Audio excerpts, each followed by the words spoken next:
Hola, buenas tardes. Yo estoy aquí con el compositor puertorriqueño Armando Luis Ramírez. Para mí es un gran placer tenerte aquí, Armando. Saludos, saludos. Gracias, saludos igualmente. Pues Armando es un profesor de composición en el Conservatorio de Música de Puerto Rico.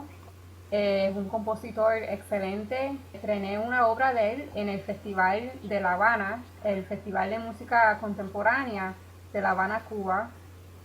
Así que si ustedes quieren mirar un performance de esa pieza, yo voy a poner un enlace en la pantalla para que puedan escuchar su pieza, que es una pieza muy hermosa, muy excelente, muy brillante. Así que pues vamos a empezar a hablar con Armando aquí. Armando, cuéntanos, ¿cuándo empezaste a componer? Eh, bueno, podríamos decir que en la preadolescencia aproximadamente, ¿verdad? 12, 13 años, pero como algunas personas le pasa que están componiendo y no saben realmente que están componiendo, eh, escribiendo canciones, escribiendo melodías cortas, ¿verdad? Ideas. En los momentos en que uno practica piezas, que más o menos esta época es que yo estaba empezando a estudiar órgano, uno practica, ¿no? Fuera de las lecciones y empieza a improvisar un poco y a crear nuevas ideas y nuevas melodías y canciones. Pero en realidad el término de composición vino a mi conciencia alrededor de los 17, 18 años, que uno de mis profesores, que más adelante hablaremos de, ¿verdad? De con quienes estudié, pues me comentó de que yo podría, ¿verdad? Ingresar al conservatorio y que veía mucha posibilidad en la parte creativa, en la parte de la composición, más que como performer, más como pianista o organista. Y pues ingresé al conservatorio en el 1988 y no fue hasta el 1990 que entonces empecé conscientemente a componer, ¿verdad? A tener unas ideas claras, a plasmar eh, esas ideas súbitas que uno, ¿verdad? Que puede practicar en el piano o en el instrumento que sea. Y empecé entonces a ponerlas al papel. Así que podríamos decir que más o menos en el 1990 empiezo a escribir, a hacer mis primeras composiciones de una forma eh, cristiana, por así Sí, decirlo. sí. ¿Y dónde estudiaste y con quién? Los estudios musicales fueron a temprana edad, como a los 12, 13 años, y fueron con el maestro Luis Juárez y el maestro Samuel Navarro. Pero de forma oficial la composición y la armonía y la orquestación la empecé con el maestro Amaury Veray para esta época de 1990-91, ya estando en el Conservatorio de Música. Y posteriormente en el Conservatorio de Música, cuando concluí el bachillerato en educación musical, pues continué el bachillerato en composición musical que fue con el maestro Ignacio Morales Nieva, que la enseñanza de él pues hasta el día de hoy fue sumamente impactante y en parte su metodología y su visión de la música y la composición es la que yo transmito, trato de transmitir a mis estudiantes. Y más adelante en la Universidad de Temple University, para el grado de maestría, pues estudié con dos excelentes profesores. Me parece que ambos todavía ejercen la cátedra allí en Temple University, el profesor Maurice Wright y el profesor Richard Broadhead, que ya han pasado alrededor de 16 años y medio, 17, y todavía para mí lo que trabajé con ellos y aprendí, ¿verdad? Pues para mí fue el día de ayer porque sus ideas están sumamente frescas en mi mente. Sí, excelentes maestros ahí, excelente educación. Pues ahora vamos a hablar de tu música. ¿Cómo se ha cambiado? O sea, con cuáles estilos has experimentado durante los años? ¿Y cómo describirías tu música? O sea, es algo bien general, cómo ha evolucionado. Cuéntanos un poco de Pues, tu música. pues mira, al principio te diría que era un extremista lírico de la armonía tradicional, ¿verdad? Especialmente esa magia que impartía Mauri, ¿verdad? Y Ignacio Morales Nievas en sus melodías. Así que ese primer catálogo, primera fase de composición en el conservatorio, estaríamos hablando desde 1992 al 96, pues se caracteriza mayormente por el aspecto armónico y melódico, sumamente neorromántico. Ya para cuando comienzo los estudios posgraduados, pues entonces empiezo a experimentar un poco más con armonía cuartal, por ejemplo, valores añadidos, obviamente el sistema o la eh, sistema, si podríamos decir, dodecafónico.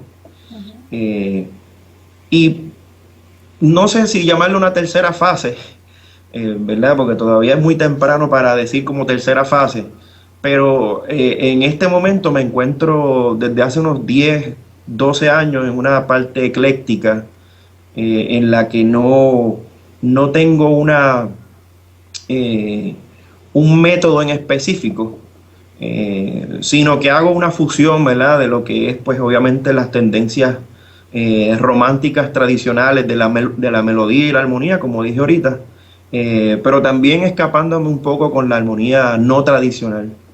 Así que, y me siento muy a gusto con esa forma de trabajar, ¿verdad? Porque no estoy encapsulado en una línea en específico, eh, lo cual podría decir que tiene su desventaja, ¿verdad? Porque no me puedo identificar bajo una tendencia en específico, ¿verdad? Si estuviéramos hablando en términos eh, comerciables o mercadeables, ¿verdad? Pero, pero sí, por lo menos el mensaje que yo quiero llevar, en la forma que lo estoy llevando eclécticamente, ¿verdad? El estilo ecléctico, pues es lo que estoy trabajando en estos momentos. Sí, entonces los ensayos rústicos caen bajo esa tercera, como tercera etapa que está empezando ahora, ¿verdad? Que yo veo, Definitivamente, exacto, yo definitivamente. veo lo que me estás diciendo, se nota en los ensayos rústicos. Y te quería preguntar, ¿cuál fue tu inspiración para los ensayos rústicos? ¿Cuál fue tu inspiración para esta pieza? Sí, bueno, siguiendo la misma línea de esta estética ecléctica, hay algunas obras que sí te podría decir que fueron alguna idea inspirada, ¿verdad? De otro plano. Pero en esta en específico no fue una inspiración de una idea poética o un paisaje o una foto, sino tratar el instrumento, ¿verdad? De una forma virtuosística, si así lo podemos llamar, escribir ideas que obviamente a ti te salen sumamente, esa interpretación sumamente majestuosa, pero sí estaba consciente desde el principio que la pieza yo no la iba a tocar nunca, y que requería un pianista, ¿verdad? O una pianista en tu caso, de una técnica excelente, ¿verdad? Eh, Así que no está inspirada en una idea en específico, sino pues obviamente hacer unas piezas cortas que no tuvieran un desarrollo, por eso es que la titulé Cuatro Estudios Rústicos, y sí que contrastaran uno con el otro, ¿verdad? Los que nos están escuchando y viendo en estos momentos, cuando vean la pieza, pues notarán que las cuatro tienen su característica peculiar, cada una de ellas. La pieza termina y culmina de una forma bien enérgica, impactante, ¿verdad? Pero sin embargo, en la segunda y tercera pieza, pues vemos grandes contrastes de algo más melancólico, algo un poco más oscuro, eh, y hasta bailable, ¿verdad? Porque la música, con los ritmos que tiene, ¿verdad? También tiene el aspecto del movimiento corporal, así que yo creo que esas cuatro ideas, ¿verdad? Están plasmadas en estas piezas. Sí, sí. Para mí fue un honor y un privilegio de estrenar la pieza y todo el mundo me ha dicho cosas, comentarios súper buenos de la pieza, impacta mucho y hasta la gente que no sabe mucho de la música contemporánea también me ha dado comentarios buenos. Que Ay, qué bueno. sí, yo busco, eso es lo que estoy buscando ahora, o sea, buscar piezas que caen en esa línea entre O sea, que es música contemporánea y música de arte y contemporánea, pero que todavía pueda llamar la atención de un público acostumbrado a la música popular. Qué bien. Y la pieza funciona perfectamente en eso. Y te lo agradezco, que a mí me encanta. Y espero que se repita el honor muchas veces en el futuro. Definitivamente sí, y gracias por hacer la interpretación tan fabulosa. Quería hacer una pequeña anécdota de la pieza y recuerdo que la primera vez que tú la tocaste para mí, la tenías de memoria. Sí. Sí, y eso para mí fue bien sorprendente, ¿verdad? Porque pues, aparte de complicada la pieza, pues te memorizaste toda y cada una de las notas que habían ahí, así que te felicito también. Gracias, gracias. Y que te iba a decir que Sí, yo noté para los ensayos rústicos, no sé si esto fue algo consciente, pero yo noté como que elementos de Prokofiev y de los compositores rusos. No sé si eso es algo que te inspiró o inconscientemente o no sé. sí, pues mira, en la parte por así decirlo, rusa, uno de los compositores para mí más influyentes es Igor Stravinsky. Eh, de hecho, de los tres compositores más influyentes para mí, Igor Stravinsky, Claude Debussy y Ludwig van Beethoven. Aunque no me parezca en sus estilos, ¿verdad? En su forma de componer, pero sí inspiran para mí una fuente, ¿verdad? De ideas y de tratados que sí, definitivamente, sí, si me pudiera acercar a ellos, ¿verdad? Pues sería para mí un honor extremo. Excelente, sí. Pues mi próxima pregunta fue, ¿quiénes te inspiran musicalmente? ¿Cuáles compositores? Así que ya los tenemos, ¿verdad? O hay algunos más que también, pero esos son los tres más importantes, yo diría. Bueno, yo diría que esos tres compositores que inclusive son tres maestros para mí porque pues con la tecnología, ¿verdad? De las grabaciones y las partituras, pues ellos nos están enseñando a nosotros. Básicamente nos están enseñando a nosotros constantemente y es algo que también me gusta propiciar a los estudiantes de composición, que no piensen que porque Ravel ha fallecido o Aaron Copland o Prokofiev, como tú mencionaste, pues han fallecido, pues no nos pueden enseñar directamente de su técnica, pero precisamente eso es lo que nos permite aprender, ver sus partituras, ¿verdad? Y sus biografías. Así que yo entiendo que indirectamente son tres profesores que tengo Sí, constantemente. exacto, sí. Eso es algo bien rico e interesante de la música clásica, que es la enseñanza se continúa a través de los años. O sea, que Definitivamente. como le comenté a William Ortiz también, que él estudió con Amaury Veray también, Sí, y que nosotros, o sea, yo estoy recibiendo esos conocimientos de Amaury Veray a través de ustedes. O sea, que la educación sigue, es algo súper rico y algo único, yo creo que de la música clásica, esas enseñanzas que sigue a través de los años. sí, eso Seguimos. es un eslabón, ¿verdad? Que no se rompe. En mi caso, humildemente, ¿verdad? Llevo 16 años y medio en el conservatorio. 16 y medio de esos, aproximadamente unos 12 o 13, he tenido estudiantes de composición excelentes. eh, y es algo mágico porque ¿verdad? Pongo a pensar precisamente lo que me transmitieron esos profesores, pues lo estoy transmitiendo a ellos. Y supongo que por ahí seguirán ¿verdad? Esos eslabones y formando cadenas adicionales cuando ellos enseñen también esas ideas y ese material que ellos recopilan, ¿verdad? ¿Y qué quieres que tu público sienta o entienda después de oír tu música? ¿Cómo tú quieres que tu música le impacte al público?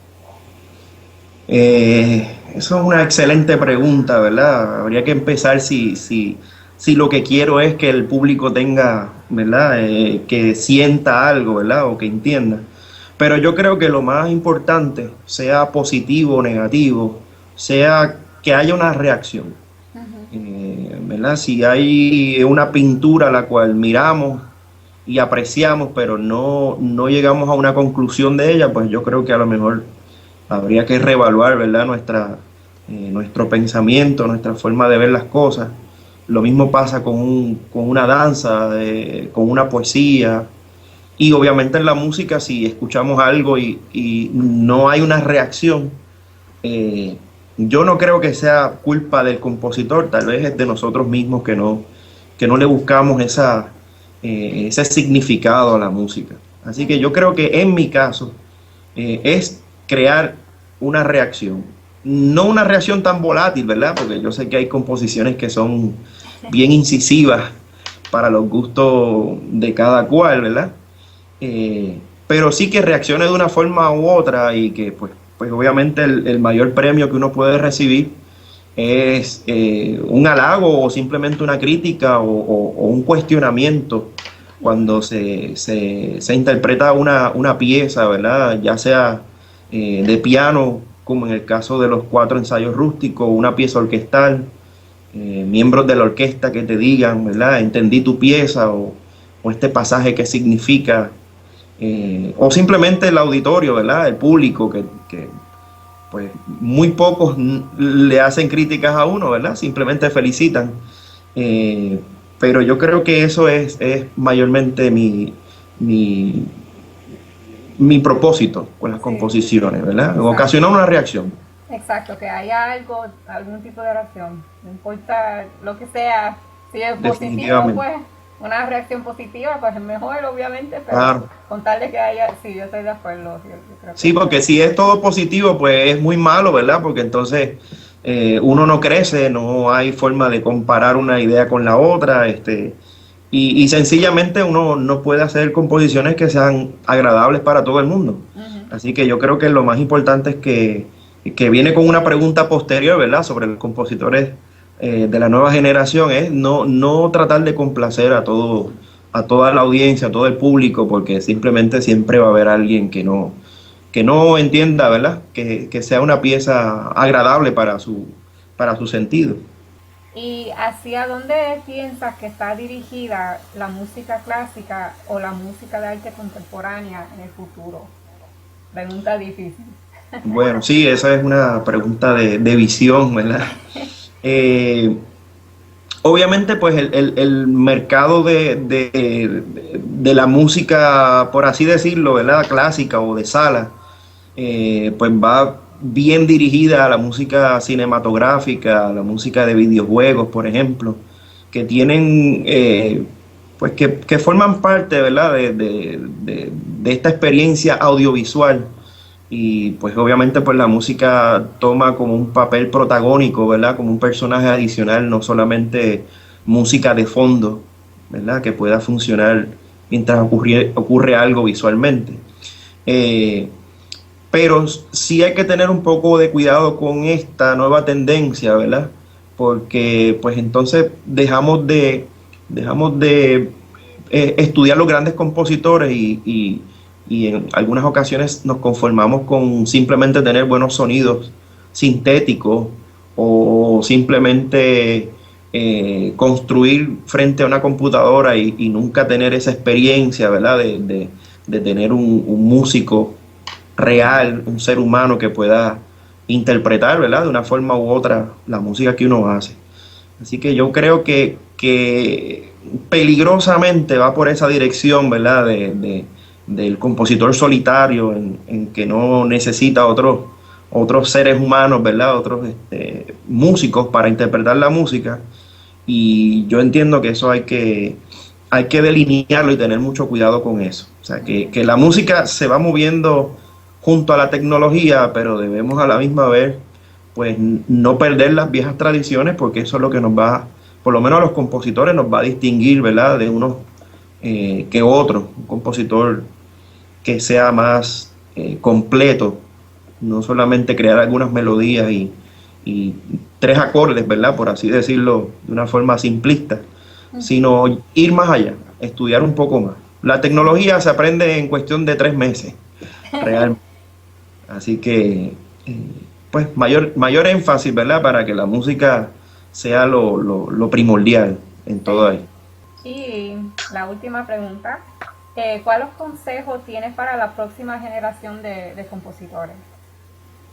Bueno, yo creo que en parte de lo que hablamos de las preguntas anteriores, ¿verdad? Sobre estudiar partituras, sobre estudiar con los grandes maestros y compositores que aunque no estén vivos, pero su música está ahí. Nunca pensar de que ya lo saben todo. Eso es algo que mi maestro Ignacio Morales Nieva hasta una semana antes de fallecer estaba componiendo. Eh, Estar todo el tiempo productivo, ¿verdad? No simplemente escribir una pieza eh, que sea placentera para uno y con eso acaba todo, sino que siempre hay algo para expandir, para mejorar y pues nunca terminar de estudiar. Básicamente eso es lo que yo diría a algún estudiante de composición, que de hecho este año se me va una excelente compositora y precisamente por eso es que es excelente, porque siempre ha estado, ¿verdad? Buscando más allá ideas de otros compositores. Eh, Así que nada, es como todo, ¿verdad? Si una analogía, si yo fuera un abogado, ¿verdad? Y ese abogado tiene que consultar todos los libros o no sabe tal ley y tiene que buscarla o consultarla con otro, pues yo tendría grandes sospechas, ¿verdad? De que ese sea el abogado correcto que yo fuera. Lo mismo con un cirujano, un doctor que vaya con simplemente un catarro y tendría que buscar un libro para ver cuál es la condición que yo tengo. Pues en nuestra profesión de la música tenemos que ser expertos en nuestra área. Así que, y como nunca se acaba, pues hay que estudiar armonía, contrapunto, orquestación, los instrumentos. Compositores, pues nunca terminar de aprender, Así es, la música es una carrera de por vida. Así definitivamente. es. Bueno, muchísimas gracias Armando por estar aquí con nosotros el día de hoy. Ha sido un placer.